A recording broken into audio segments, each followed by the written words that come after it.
या 28 जिल्ह्यातील शेतकऱ्यांसाठी आनंदाची बातमी आहे। तर आता 2000 रुपये जमा झालेले आहे। आला रे आला हप्ता नमो शेतकरी महासन्मान निधी योजनेचा, जे की 2000 रुपये इथं नवा हप्ता शेतकरी बांधवांच्या खात्यामध्ये जमवण्यास सुरुवात।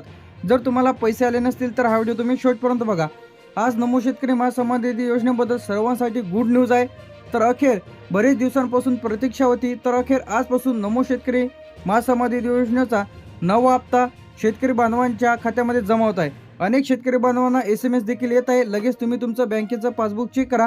पैसे आले नसतील तर हा व्हिडिओ तुम्ही शेवटपर्यंत बघा। नवा हप्ता नमो शेतकरी महासन्मान निधी योजनेचा जमा होत आहे या बँक खात्यांमध्ये। आता यामध्ये स्टेट बँक ऑफ इंडिया आहे, बँक ऑफ महाराष्ट्र आहे। यामधून कोणती तुमची बँक आहे लगेच तपासा। सेंट्रल बँक ऑफ इंडिया आहे, बँक ऑफ इंडिया आहे, HDFC बँक आहे, यानंतर ICICI बँक आहे, ॲक्सिस बँक आहे, पंजाब नॅशनल बँक आहे, कॅनरा बँक आहे, युनियन बँक आहे, इंडियन बँक आहे, युको बँक आहे, यानंतर IDBI बँक आहे, एअरटेल पेमेंट बँक आहे, पोस्ट पेमेंट बँक आहे, ग्रामीण बँक आहे, जिल्हा मध्यवर्ती बँक आहे। तर आता जे की तुम्ही तुमच्या बँक पासबुकला आधार लिंक आहे, तर अशांमध्ये नमोचा नवा हप्ता जे की 2000 रुपये तर आजपासून जमा होण्यास सुरुवात। आताचे घडीचे सर्वात मोठे अपडेट, आता अमरावतीमध्ये वाटप सुरू झालेलं आहे। अकोला, बुलढाणा, वाशिम, यवतमाळ, नागपूर, वर्धा, चंद्रपूर, गडचिरोली, भंडारा, गोंदिया, नाशिक, धुळे झाल्याच्या नंतर यामध्ये नंदुरबार, जळगाव, अहमदनगर, पुणे, सातारा, सांगली, कोल्हापूर, सोलापूर, तर अशा जिल्ह्यांमध्ये पैसे इथं येत आहे।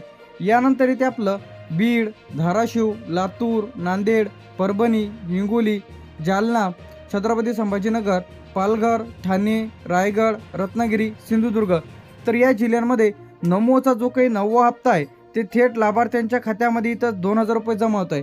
कोणाकोणाच्या खात्यामध्ये पैसे इथं जमा होत आहे? ज्यांचं PM किसान योजनेच्या यादीमध्ये नाव आहे आणि PM किसानचा ज्यांचा अर्ज इथं अप्रूव्हल आहे। आता नमो शेतकरी योजनेचा लाभार्थी KYC ज्यांची केलेली आहे, बँक पासबुकला आधार लिंक आहे, NPCI ॲक्टिव्ह आहे खातं, मागील हप्ते त्यांना 8वा हप्ता आलेला आहे, DBT खातं सुरू आहे आणि ज्यांचे कागदपत्र व्यवस्थित असतील तर महत्त्वाची जे काही सूचना, काही शेतकऱ्यांच्या खात्यामध्ये आजपासूनच 2000 रुपये जमा होत आहे। उर्वरित शेतकरी बांधवांच्या खात्यामध्ये टप्प्याटप्प्याने जमा होतील। आता ज्या शेतकऱ्यांनी PM किसानची KYC केली अशा शेतकरी बांधवांना हप्ता इथं जमा होणार आहे। आता PM किसानची KYC कुठं करायची आहे व तुमची KYC झाली की नाही कसं पाहायचं आहे? सर्वप्रथम आता तुम्ही जर KYC केली तर तुम्हाला नमोचा हप्ता इथं जमा होईल, अन्यथा तुम्हाला हप्ता इथं मिळणार नाही। यासाठी तुम्हाला नमो शेतकरी महासन्मान निधी योजना थेट खात्यामध्ये पैसे इथं जमा होतील। आता KYC नसल्यास काय करायचं आहे? म्हणजे तुम्ही जर KYC नसेल तर तुमचे पैसे अडकू शकते, पैसे मिळणार नाही, बेनिफिशरी स्टेटस तुमचं पेंडिंग दिसू शकते। तर आता यासाठी PM किसानची KYC कशी करायची आहे हे आपण इथं पाहणार आहे। सर्वप्रथम तुम्हाला तुमचं मोबाईलवरती जाऊन क्रोम ब्राउझर इथं ओपन करून घ्यायचं आहे। क्रोम ब्राउझर ओपन केल्यानंतर इथं टाकायचं आहे pmkisan.gov.in किंवा PM किसान असं टाका। KYC या ऑप्शनवरती आपल्याला क्लिक करा, आधार नंबर टाका शेतकरी बांधवांचा। अगदी सोपी पद्धत आहे। तुम्हाला PM किसानच्या पोर्टलवरती जा किंवा PM किसान असं टाका, डायरेक्ट तुम्हाला PM किसानच्या पोर्टलवरती आल्यानंतर KYCचं ठळक अक्षरामध्ये दिसेल। KYC मध्ये यावरती क्लिक करा, आधार नंबर टाका, आधारला जो काही मोबाईल नंबर आहे त्यावरती OTP टाकल्यानंतर सबमिटवरती क्लिक करा। तर तुमची KYC पूर्ण झाल्यानंतर तुम्हाला PM किसानचा हप्ता मिळू शकतो। त्याचप्रमाणे जर तुम्ही PM किसानमध्ये पात्र असाल तरच तुम्हाला नमोचा हप्ता इथं मिळणार आहे। आता तुम्ही जर KYC PM किसानची केली तर तुम्हाला नमोचा देखील हप्ता खात्यामध्ये जमा केला जाणार आहे। आता याचप्रमाणे जर तुमच्या थंबनं KYC होत नसेल तर CSC सेंटरला भेट द्या आणि थंबच्याद्वारे तुम्ही तुमची KYC करून घ्या। यानंतर दुसरं जे आहे ते PM किसानच्या यादीमध्ये तुमचं नाव असणे गरजेचे आहे, जेणेकरून नमोचा हप्ता तुम्हाला मिळेल। जर यादीत नाव नसेल तर तुम्हाला PM आणि नमोचा दोन्ही हप्ता इथं मिळणार नाही। PM किसानची बेनिफिशरी लिस्ट कशी पाहायची हे आपण इथं पाहणार आहे। सर्वप्रथम तुम्हाला तुमचं क्रोम ब्राउझर इथं ओपन करून घ्यायचं आहे। क्रोम ब्राउझर ओपन केल्यानंतर इथं सुद्धा आपल्याला PM किसानच टाकायचं आहे, pmkisan.gov.in किंवा PM किसान 2026 असं टाकलं तरी चालेल।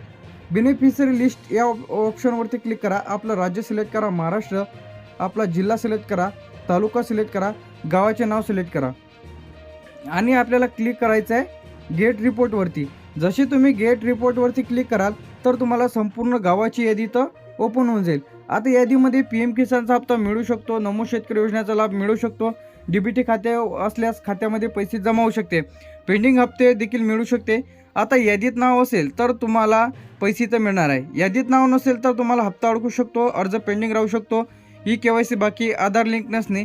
आजची सर्वात मोठी आनंदाची बातमी म्हणजे नमो शेतकरी महासमाधी योजनेचा 9वा हप्ता जे की DBTद्वारे खात्यामध्ये जमा होण्यास सुरुवात. असं नाही की सर्व जिल्ह्यात एकाच वेळी नमोचे 2-2 हजार रुपये जमा होतील.